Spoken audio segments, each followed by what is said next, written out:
una pestaña. Ahí está. Ahí está. Bien. Bueno. Ahí se está cargando el Power. Se está cargando el compartimiento de pantalla. Bueno. No sé si tienen alguna duda que me quieran consultar de la clase anterior, también todo es bienvenido.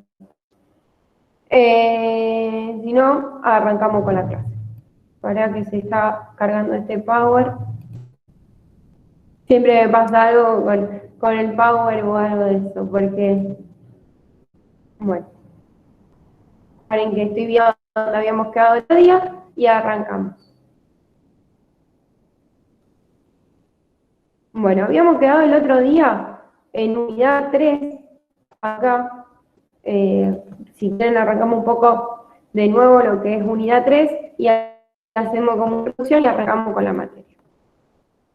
Bien, unidad 3, que habla la unidad 3 de esta materia, o sea, ¿qué es lo que nos viene a hablar? Habla del sistema jurídico.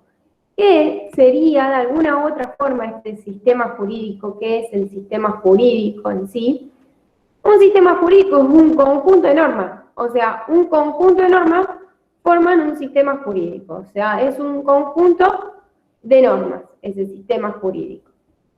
¿Dónde qué sucede con este sistema jurídico?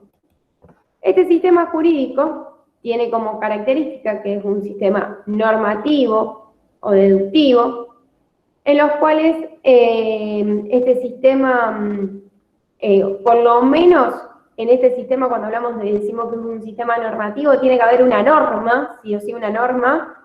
Después, también es un sistema coactivo, porque sí o sí esa norma debe tener una sanción. Y también es un sistema institucionalizado. ¿Por qué institucionalizado? Porque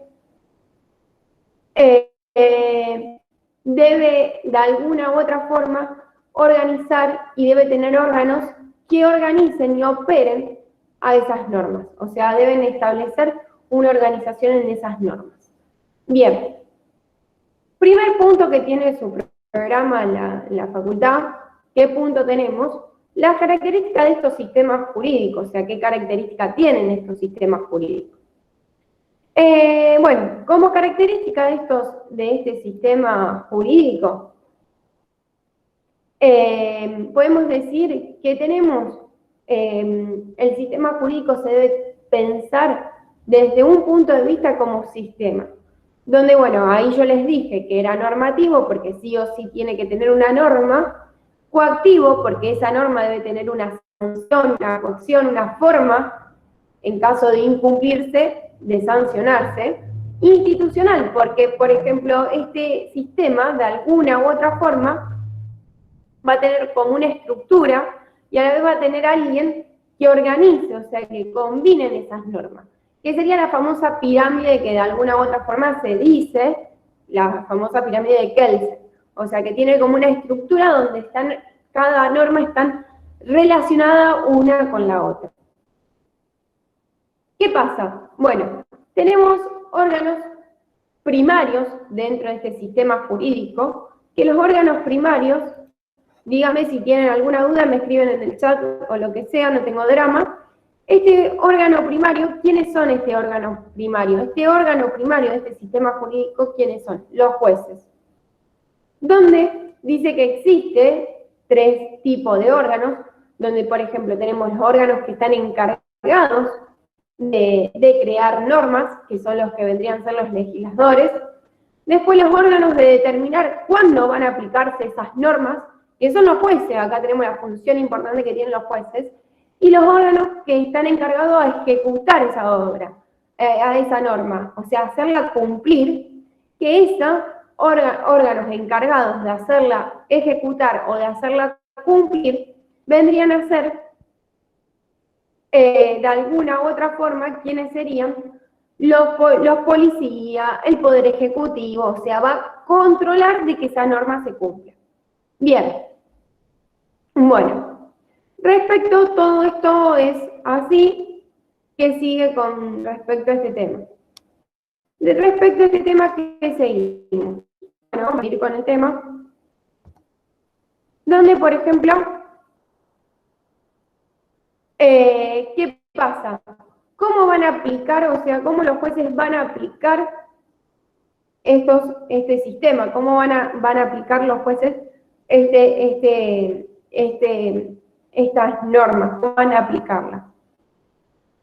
Bueno, los jueces van a aplicarla de alguna u otra forma, o sea, cómo se va a obligar el órgano primario a aplicar estas normas, y se van a aplicar a través de las reglas de reconocimiento. ¿Qué serían las reglas de reconocimiento? En la práctica social de los jueces, o sea, vendrían a ser como si fueran los hechos, la conducta, donde los jueces van a ver al momento de aplicarla, o sea, qué conducta se ejecutó en el caso para aplicar la norma, o sea, qué relación tiene la conducta, el caso y la norma, o sea, qué relación tiene para aplicar esa norma en el caso concreto. Entonces acá, ¿qué pasa? Los jueces, ¿qué van a utilizar para determinar si esa norma se aplica a determinada conducta? Va a aplicar o va a determinarla a través de una regla de reconocimiento. O sea, ¿qué quiere decir una regla de reconocimiento? La regla de reconocimiento es la aplicación reiterada de esa norma. O sea, los jueces van a utilizar esa regla de reconocimiento para aplicar una norma en una conducta concreta. Donde, por ejemplo, acá hay que ver que es diferente acatar las leyes en conjunto por los jueces en el Congreso. Donde, por ejemplo, Hart dice que, por ejemplo, no tiene sentido evaluar la norma suprema para estos casos de reconocimiento. O sea, que los jueces no necesitan evaluar la Constitución al momento de aplicarla, que no depende de ella. O sea, que los jueces, ¿para qué quieren la Constitución? Para aplicarla en un caso concreto. O sea, que no sirve de nada. Bueno. Después tenemos los criterios de pertenencia e individualización. ¿Qué quiere decir esto? Los criterios de pertenencia e individualización, ¿a qué se refiere? Acá dice que hay que atacar, para que me fijo si hay algún chat, porque yo no veo, que dice que hay que distinguir o hay que hacer un análisis de nuestro sistema jurídico con otros sistemas. O sea, hay que hacer un análisis. Y, o sea, hay que hacer un análisis de nuestro sistema jurídico y con los otros sistemas. Entonces acá, por ejemplo, tenemos que hacer una pertinencia al sistema de las normas que pueden ser derivadas y no derivadas. Derivadas es que, por ejemplo, tiene que ver cuando una norma pertenece a un sistema, cuando sus características están relacionadas a una sentencia. O sea, ¿qué quiere decir la derivación lógica? Que, por ejemplo, la conducta en este caso, para que sea válida, para que tenga una validez en este caso, debe el juez aplicarla. O sea, para que sean válidas, deben el juez aplicarla. Las no derivadas, a su vez, es cuando, por ejemplo, no derivan de otras normas o no derivan de una sentencia, o sea, como que no tienen relación con las otras normas. Entonces, cuando hablamos de criterios de pertenencia e individualización, pertinencia se refiere a cuando una norma se encuentra dentro de nuestro sistema jurídico y tiene una relación con una sentencia, con otra norma, o sea, una relación esa norma con las otras, con las demás normas. La no derivada es cuando, por ejemplo, no tienen, o sea, no hay un acuerdo o un criterio de una norma que, o sea, no tiene una relación entre una y otra. Bien, seguimos. ¿Qué criterios se deben tener en cuenta al momento de identificar una norma? O sea, qué elemento va a tener en cuenta el juez al momento de aplicar una norma? Bueno, va a tener primero en cuenta el elemento territorial, el segundo punto que va a tener en cuenta el elemento soberano, el tercer punto que va a tener en cuenta es el elemento de la norma fundamental, y el tercer elemento que va a tener en cuenta, o sea, el cuarto elemento que va a tener en cuenta va a ser la regla de reconocimiento y por último el reconocimiento de un órgano primario. Que esos dos últimos los estuvimos viendo recién. El territorial es de acuerdo a dónde se ejecuta la conducta, porque vieron que esa conducta, si se ejecuta en nuestro territorio nacional, se aplican las normas de nuestro sistema jurídico. En cambio, si se aplica, por ejemplo, se realiza el acto, la conducta en Brasil, se va a aplicar las normas del sistema jurídico de Brasil. Soberano, ¿qué tiene que ver con esto? Que, por ejemplo, se tiene que identificar quién dicta esa norma, si es dictada por el Poder Legislativo, si es dictada por un monarca, si es dictada por el Poder Ejecutivo, cuando dicta decretos. O sea, ¿quién dicta esa norma? ¿Qué poder es el que la dicta? Y después tenemos las normas fundamentales, que ya acá para la norma fundamental, ¿a qué se refiere? Dice que para que una norma sea válida, tiene que haber una relación en el sistema jurídico de una norma con otra. O sea, normas fundamentales cuando hay una norma potente y tiene que haber una relación de las demás normas. O sea, por ejemplo, la Constitución Nacional y las demás normas se deben adaptar a la misma. Bueno, eso quiere decir, después las reglas de reconocimiento, que eso ya lo vimos cuando un juez aplica una conducta o sea, aplica una norma a una conducta determinada, y la otra que tenemos, por último, que es el reconocimiento de los órganos primarios, que ya eso lo vimos, que serían los jueces, el Poder Ejecutivo, Poder Legislativo, o sea, quienes aplican y sancionan la norma. Bien, seguimos. Ahora el tercer punto que tienen ustedes en su programa, que es la validez y existencia del derecho. Ya acá tenemos que recurrirnos para Kelsen, donde Kelsen dice que, bueno, que nuestro sistema jurídico está relacionado totalmente con la validez del derecho. Entonces dice que para que un derecho sea, o sea, para que una expresión sea válida, tiene que ser ambigua. ¿Qué quiere decir?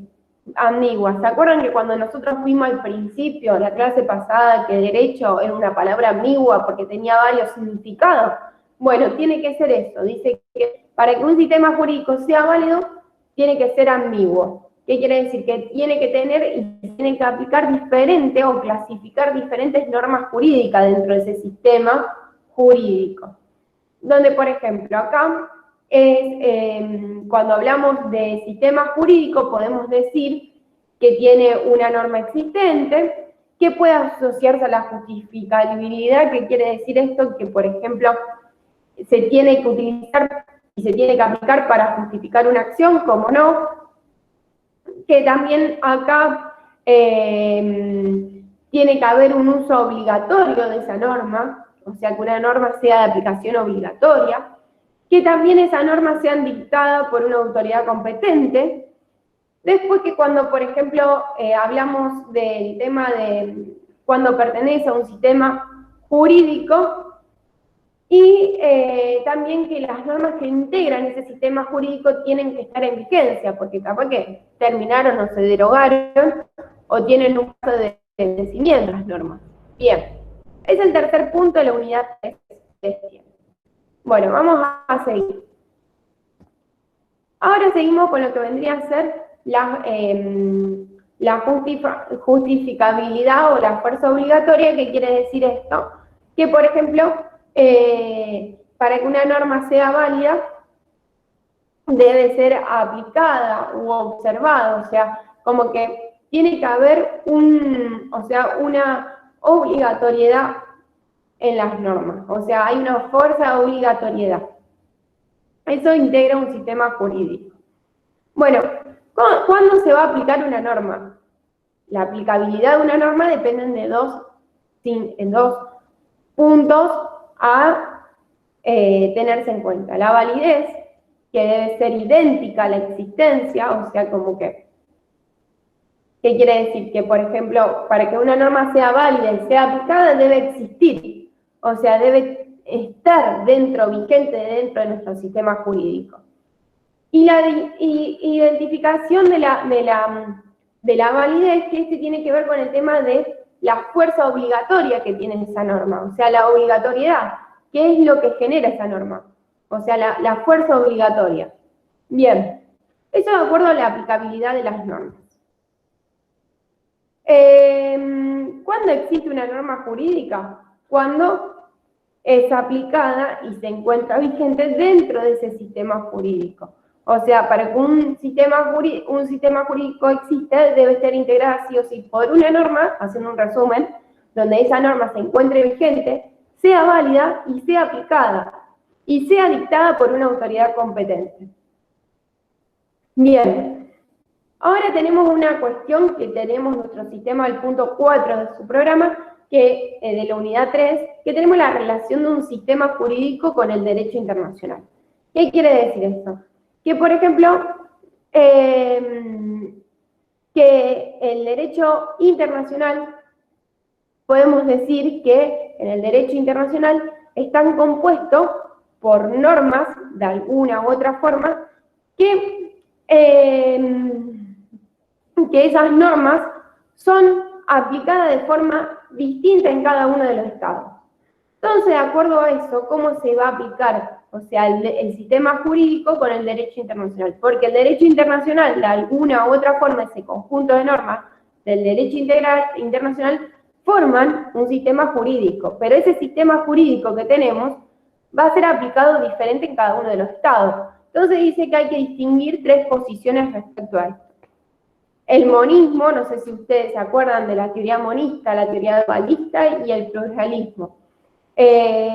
Monismo sostiene que, por ejemplo, ante un conflicto entre derecho interno y derecho internacional, siempre prevalece el derecho internacional.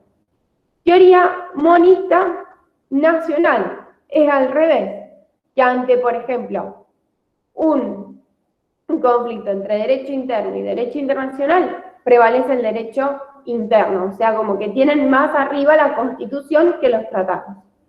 Y pluralismo es cuando, por ejemplo, dicen, que este tiene que ver con el tema de, más bien de la teoría, que dice que el derecho interno y el derecho internacional son dos ordenamientos jurídicos totalmente diferentes, o sea, son dos sistemas jurídicos independientes. En cambio, la teoría monista, a diferencia, que nosotros lo vimos recién, son un mismo ordenamiento jurídico, o sea, un mismo ordenamiento jurídico que integra uno. En cambio, el pluralismo, que es más conocido como la teoría dualista, esa teoría dualista establece que de alguna u otra forma, derecho interno y derecho internacional son dos ordenamientos jurídicos diferentes. Bien. ¿Qué pasa? Bueno, esto tiene que ver con el tema de, se van a apoyar un principio que se llama el principio de efectividad, donde, por ejemplo,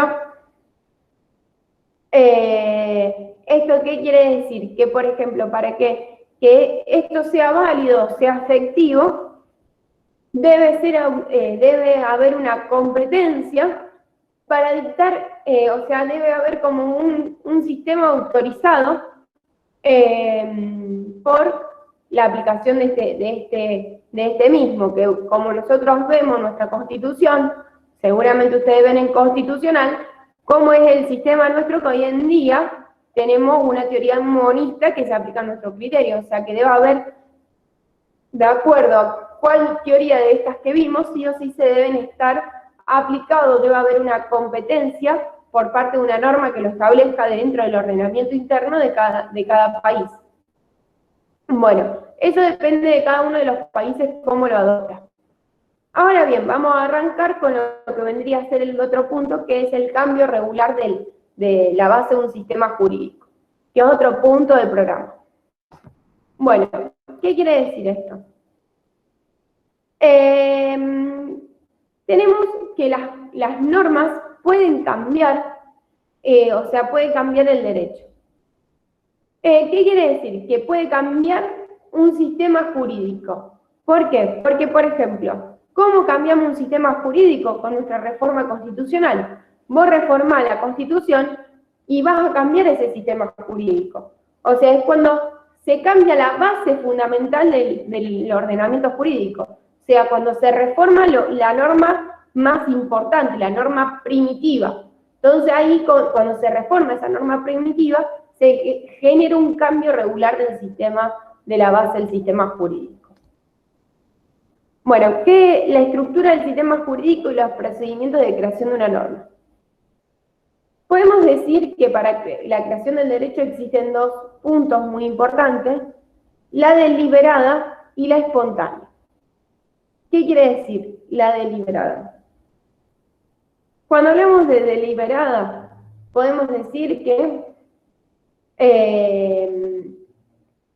cuando hablamos de deliberada, podemos decir que nos referimos o hacemos referencia a la sanción de una ley, o sea, de una norma, por medio de actos designados por órganos competentes. Es decir, cuando, por ejemplo, es sancionada esa norma por un conjunto de actos que son ejecutados por un procedimiento totalmente establecido para la creación.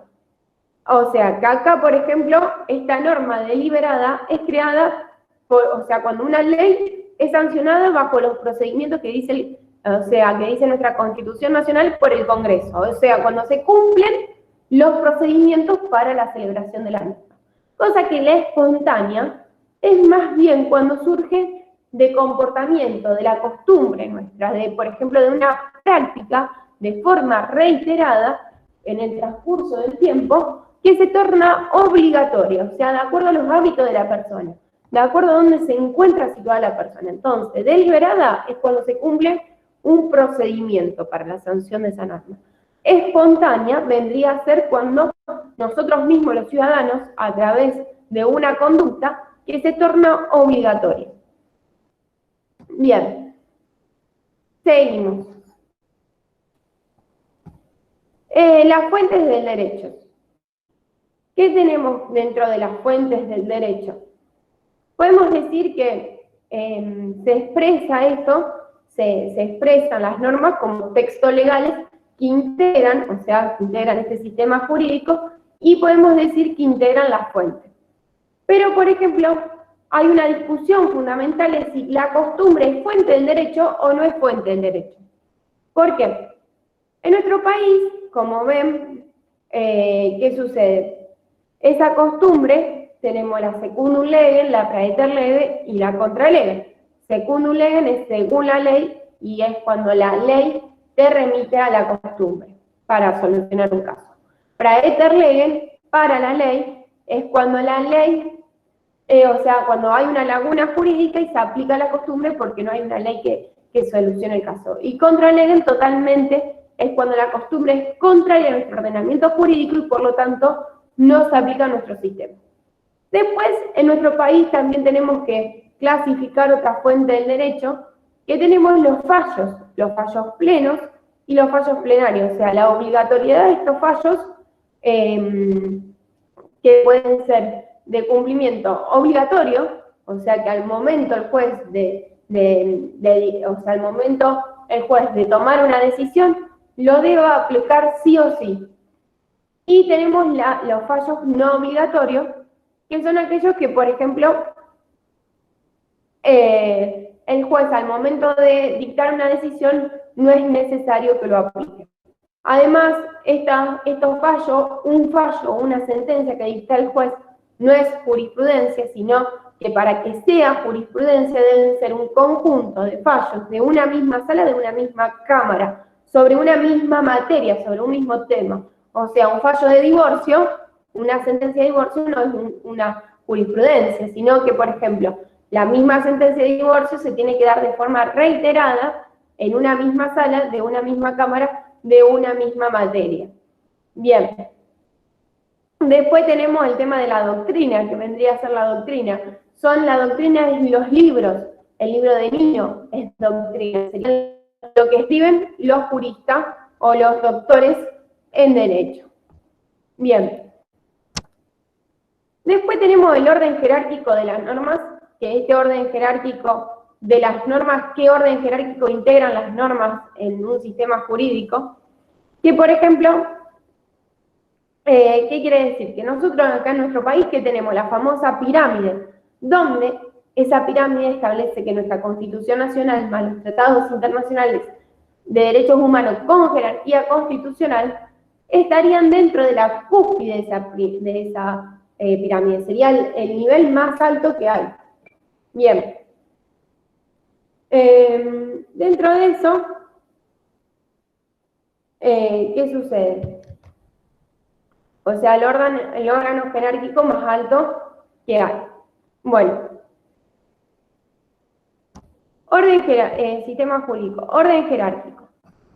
Cuando hablamos de orden jerárquico, es decir, que hablamos que hay normas que tienen que tienen más prevalencia que otras normas, o sea, como que tienen una prevalencia, o sea, como que quiere decir que son mucho más importantes que otras normas. ¿Qué quiere decir esto? De que, por ejemplo, la Constitución Nacional es una norma que es muy importante y bajo de ella se encuentran los tratados de integración y los tratados de derechos humanos sin jerarquía constitucional. Más abajo de ellos se encuentran las leyes nacionales, luego las leyes provinciales y por debajo de todo se encontrarían los decretos. O sea, que todas las normas tienen una relación entre sí porque nadie debe contradecir a esa norma principal y fuerte que es la Constitución, y que todas las otras tienen una especie de relación y están en un orden jerárquico que es totalmente diferente. Bueno, vamos a arrancar con lo que es unidad 4. Más o menos se va entendiendo, ¿me quieren hacer alguna duda respecto al tema? No tengo drama si me quieren preguntar algo. Si no, arrancamos con la unidad 4. Bueno, unidad 4. Ya acá vimos sistemas jurídicos, vimos las teorías, vimos las corrientes, y bueno, ya acá arrancamos en un ámbito que vendrían a ser conceptos. Vamos a ver lo que son los conceptos de sanción, los conceptos de responsabilidad y demás. ¿Qué pasa? Sanción. O sea, que los conceptos básicos que hay que tenerse en cuenta en el derecho. La sanción que vendría a ser es como una fuerza coercitiva o algo que te dice que vos tenés que realizar el acto. Si no, se te aplica eso. O sea, como que tiene con el objetivo de ejercer una autoridad hacia vos. Bien, como que te dice, bueno, si vos no realizás esa conducta, como consecuencia de eso tenés esto. O sea, como que es una fuerza coercitiva que tiene el derecho hacia vos, de que tengas que cumplir esa conducta. Bien. Concepto de delito. Delito que está, o sea, tiene una especie de relación con lo que vendría a ser la sanción, pero un delito es un acto que está prohibido dentro de un sistema jurídico o dentro de un ordenamiento jurídico. ¿Qué pasa? Si vos cometés ese acto, vendría a realizar un delito, o sea, vendría a violar nuestro ordenamiento jurídico. ¿Qué pasa? Ese delito, por lo general, va dirigido, o sea, esa conducta delictual o delictiva, vos la vas a realizar siempre contra alguien o contra los bienes de alguien o hacia alguien. Entonces vos tenés que cumplir una especie de responsabilidad, porque asumís como una responsabilidad, de devolver lo que hiciste, o sea, de reparar el daño que generaste. Entonces, para que se genere, o sea, para que se configure esa figura delictual, vamos a ver que, o sea, cuando estudien penal 1, van a ver que debe ser una acción, o sea, que debe haber conducta, que esa conducta debe ser típica, o sea, que se encuentre dentro de nuestro código penal. Antijurídica, ¿qué quiere decir antijurídica? Que, por ejemplo, no haya ninguna causal de que esa conducta termine siendo jurídica, por ejemplo, alguna causal de justificación, y que sea culpable. Entonces, cuando se reúnen esos 4 requisitos, va a haber delito. Bueno, y obviamente que si cometiste un delito, va a tener una sanción penal, seguro. Bueno, de acuerdo a responsabilidad.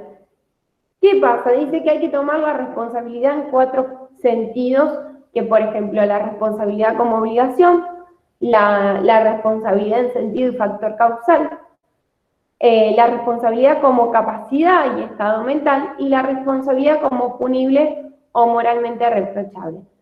¿Qué quiere decir? Por ejemplo, la responsabilidad como obligaciones sería la típica. Vos te unís con alguien, tenés una obligación, o sea que la tenés que cumplir. Responsabilidad en el sentido del factor causal. ¿Qué quiere decir? Que, por ejemplo, vos realizaste algo, tenés una relación de causalidad con una persona, entonces ahí vos sos responsable por el daño que le cometiste. Responsabilidad como capacidad o estado mental. ¿Qué quiere decir esto? Que vos, por ejemplo, cometés un delito y sos incapaz, y ¿quién va a responder por vos? Tu representante. Y por último tenemos la responsabilidad por un hecho punible o moralmente, que sería la típica responsabilidad si cometes un delito penal. Bien. Después Kelsen clasifica esta responsabilidad de forma directa o indirecta. Directa, ¿cuándo va a ser la responsabilidad directa? Cuando, por ejemplo, el acto, vos respondés directamente por el acto que se te realizó. La indirecta, ¿cuándo va a haber responsabilidad indirecta? Cuando vos, por ejemplo, tenés que cumplir o sos responsable por el acto que ocasionó otro. Que sería, por ejemplo, el típico, bueno, che, te salgo de fianza, o tenés hijo y tenés que responder por los actos de tu hijo. O te haces algo de fianza, una obligación que vos hagas, o sea, compras una casa, bueno, yo te salgo de fiador o de garante, y esa persona que compró la casa la compra en cuota y la deja de pagar. Entonces vos ahora tenés que ser responsable por la obligación que no cumplió esa persona, ese amigo, ese familiar o quien era el que había comprado la casa.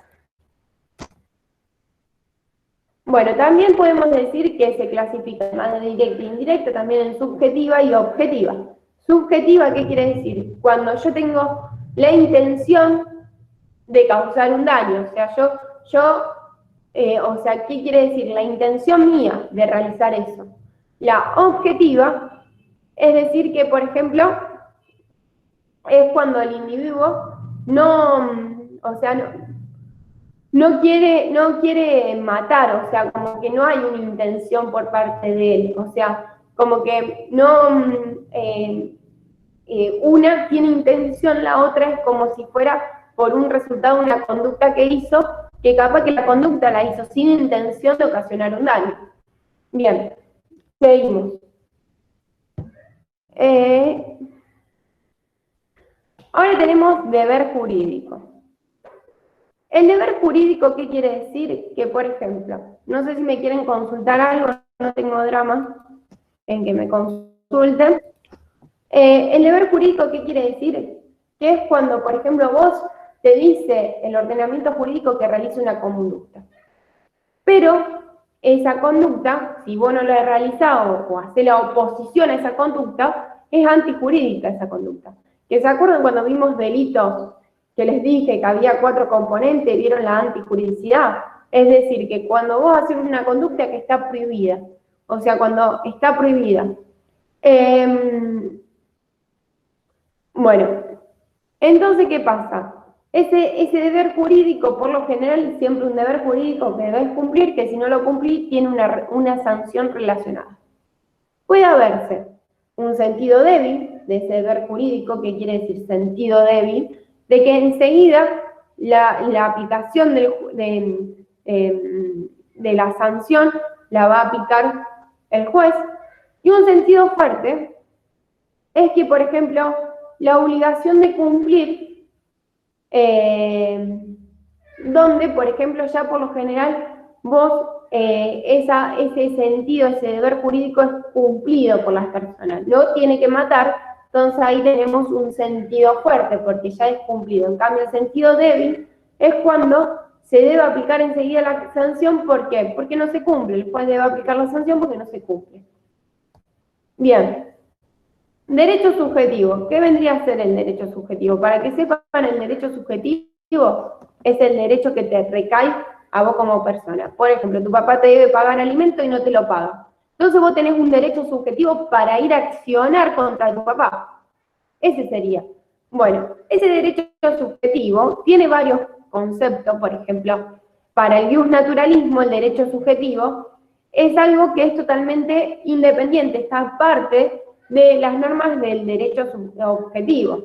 Que, o sea, que, por ejemplo, este derecho subjetivo ya nace en la persona, o sea, es innato. En cambio, el derecho subjetivo es el derecho a algo. Digo, el derecho objetivo vendría a ser la norma escrita. En cambio, el derecho subjetivo dice que es algo que es innato a nosotros. Eso es lo que habla el justnaturalismo. Yo ahí para hacerle una distinción. ¿Se acuerdan cuando vimos al principio, la semana pasada, que la diferencia que hay entre derecho objetivo y derecho subjetivo es que el derecho objetivo vendría a ser la norma escrita en papel, cosa que el derecho subjetivo vendría a ser un derecho a algo, que por ejemplo dice que no tienen ningún tipo de relación, tanto una con la otra, no hay una relación entre ellas. Después tenemos el positivismo metodológico, que por ejemplo dice que, o sea, como que no se opone a lo que se presentó en el justnaturalismo, dice que está bien. Dice que agrega ese concepto que esos derechos subjetivos son morales y no jurídicos. Y después tenemos el positivismo, que sostiene que el derecho moral, ¿se acuerdan que cuando hablamos del positivismo decía que el derecho moral no es reconocido dentro de un sistema jurídico? ¿Por qué? Porque nuestro sistema jurídico tiene la norma que está plasmada en papel. Por lo tanto, negó todo este pensamiento que se tenía. Paren que miro si hay alguna pregunta o algo en el chat. Bien. No hay nada. Bien. Seguimos. Bueno, entonces dice que Kelsen habla de ese derecho subjetivo, que se acuerdan que era el derecho a algo, o sea, como que es algo equivalente a no prohibido, o sea, tengo derecho a igualdad, tengo el derecho a la libertad, tengo el derecho, o sea, como que es algo equivalente. Después el derecho como autorización, o sea, que tenemos normas permisivas, o sea, como que te permite realizar algo. Después tenemos el derecho subjetivo con relaciones a obligaciones de hacer, o sea, como que tengo derecho a que María me cuide mi casa. Entonces ahí tenemos como una obligación por parte de María de hacer, que cuide la casa mía. Después tenemos también el derecho subjetivo como obligaciones pasivas, que por ejemplo, Juan no tiene derecho a que el vecino no le tape el sol con su pared. Entonces ahí Juan tiene derecho a que su vecino no le tape el sol con su pared. Entonces ahí hay una omisión, una obligación de no hacer. Después tenemos las acciones procesales, que también podrían ser derechos subjetivos. Y el derecho político, que por ejemplo el pueblo tiene derecho a elegir quién lo gobierna. Bien, son derechos que se van dando, ese derecho subjetivo, no es solamente el derecho a algo mío particular, sino que vamos a ver que se da totalmente en la realidad. Bien, seguimos. Ya acá arrancamos con lo que vendría a darse la unidad 5, donde en esta unidad 5, el tema que tiene fundamental, o sea, el tema que va a tratar, es el discurso jurídico. O sea, ya vimos, unidad 4, o sea, unidad 3, sistema jurídico. Unidad 4 vimos conceptos básicos de cada cuestión, que es sanción y demás. Sanción, responsabilidad y diferentes puntos. Y unidad 5 ya, lo que vendría a tratarse en unidad 5 es el discurso jurídico, que el discurso jurídico vendría a darse con por ejemplo, el argumento. El argumento o, por ejemplo, tiene que ver con el tema de la argumentación, de la información que uno le brinda, el tema de cómo uno brinda. El otro día vi un reportaje y cuando hice un reportaje después vos estás como dando una información, estás imponiendo algo, generás un discurso jurídico, o sea, como que vendría a estar relacionado con el argumento que vos le llevas a la gente. Estos discursos jurídicos pueden ser leídos, pueden ser discursos memorizados, discursos improvisados, que por ejemplo, ¿Qué pasa? Estos recursos improvisados son aquellas personas que tienen algún tipo de conocimiento sobre el tema o son de mente muy abierta. Entonces, ¿qué pasa? Esos discursos pueden ser, o sea, mente muy abierta, que le hacen cualquier pregunta y el tipo responde. Y discursos esquemáticos, que por ejemplo, el esquemático es cuando, por ejemplo, se basa en un esquema de temas a tratar. Entonces, discursos leídos son aquellos típicos que vos vas, o sea, el típico cuando leen una cartita, los actos y demás, eso sería un discurso leído. Un discurso memorizado sería el típico cuando vos eras chiquito que te tenía que decirte un versito. Bueno, o sea, el versito que te lo estudiaba de memoria, ese sería. El discurso improvisado, que vendría a ser, por ejemplo, cuando vos improvisás en el momento. El otro día yo di una clase improvisada, o sea, no preparé nada, la di de forma improvisada. Y un discurso esquemático es cuando vos haces un esquema y de ahí vas tratando los puntos por punto de los temas a tratar. Bueno, ese discurso, ¿cómo se puede llevar a cabo ese discurso jurídico?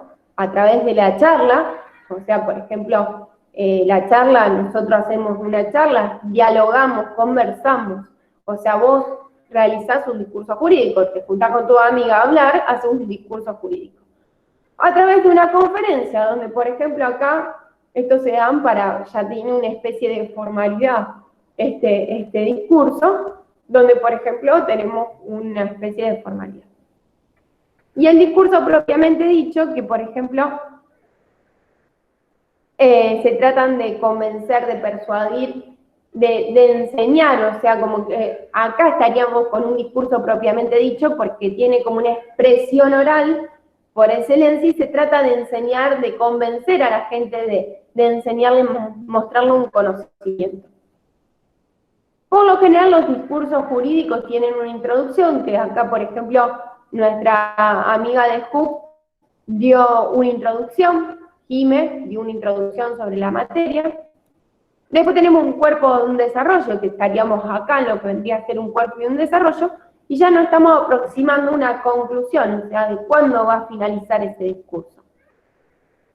Donde vos, por ejemplo, ¿qué vas a tratar de hacer con un discurso jurídico? Con el discurso jurídico vos tratás de convencer, de mostrar tu posición. Yo, por ejemplo, ahora que me estoy postulando, ¿qué estoy tratando? Estoy, por ejemplo, el otro día fui a hablar en una radio. ¿Yo qué hice? Hice una introducción, o sea, hizo una introducción la persona de la radio, luego de ahí yo traté de ponerme firme, tratar de convencer a la gente para que me vote, convencerlo, mostrarle por qué está bueno que nosotros nos presentemos, qué objetivos buscamos. Tratamos de generar una especie de llegar a la gente. Y luego llegamos a una conclusión en la cual, bueno, y la conclusión era que vamos a ir presentando los proyectos a medida que van sucediendo los días, de alguna u otra forma. Bueno, esto tiene que ver también con el discurso que ustedes dan, seguramente acá Jime o Agustina, que la veo que está, Laura, ustedes seguramente cuando tienen que exponer sobre su criterio de la agrupación, también hacen un discurso jurídico. O un abogado cuando se presenta a un tribunal, donde por ejemplo hacemos los alegatos de entrada, en un juicio, los alegatos de apertura, luego el desarrollo del juicio y los alegatos de clausura, ahí está haciendo un discurso jurídico. Fíjense que está con una introducción, un cuerpo de desarrollo, que sería la reproducción de las pruebas, y luego un alegato final o conclusión para que luego el juez dicte una sentencia. Ahí tenemos también un típico discurso jurídico. Bueno, eso más o menos era todo lo que yo tenía. Nos queda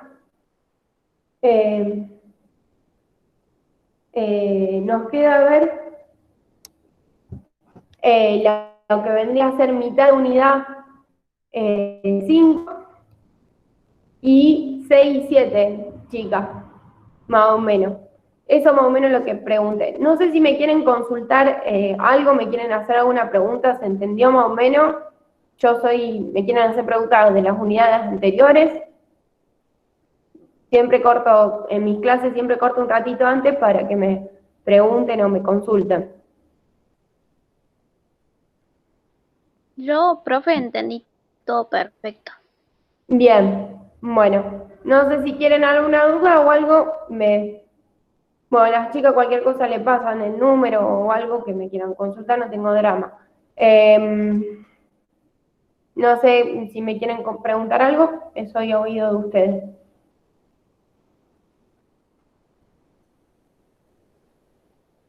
Yo quería pedirles si me podían pasar después el Power, porque sí me pasaron la clase grabada, pero no los Powers con todas las cosas. Yo se lo pasé a la Es- profe después. Ah, eso. Ujú. Después los vamos a estar pasando por WhatsApp entonces, así que no se preocupen. Bueno, bueno, si no tienen ninguna duda, bueno, no sé si quieren preguntarme algo, quieren que veamos algo, que haga algunos puntos. Hoy vimos unidad de 3, que son los sistemas jurídicos, que el sistema jurídico es el ordenamiento jurídico en sí. Unidad 4, que dimos como un concepto de cada cuestión, que es, por ejemplo, que es una sanción, que es una fuerza coercitiva. Después dimos el concepto de que es que es una sanción, qué es la responsabilidad, qué tipo de responsabilidad hay, porque no solamente nosotros respondemos por algo que hacemos, sino por un tercero. Y después ya tenemos introducción en unidad 5, que vendría a ser discurso jurídico, que un discurso jurídico es esto. O sea, cualquier cosa que ustedes hagan, una conversación con su amiga, es un discurso jurídico. O sea, como que todos los discursos jurídicos siempre tienen una introducción, un desarrollo y después una conclusión. Eso sería como un resumen de lo que nosotros hoy vimos, que acuérdense que sistema jurídico, acuérdense del orden de prelación de las normas. Bueno, si no tienen ninguna duda, digan. Bueno, al parecer no, así que muchas gracias, profe, por tu tiempo y por dictar la clase. Gracias a todos los chicos que se unieron y nos estaremos viendo en la próxima, entonces. Dale, listo. Bueno, un gusto y bueno, después decime si yo no tengo drama en que si quieren recuperar la clase hoy, no tengo drama. Igual ya la grabaron, así que después de última se le brindan el coso. Bueno, cualquier cosa después si tienen duda los chicos me consultan el martes que viene, antes de la clase me lo consultan si no pudieron estar presentes. Bueno, un gusto entonces, chicas. Un gusto, profe. Nos vemos. Nos vemos entonces. Chao, Chao. chao.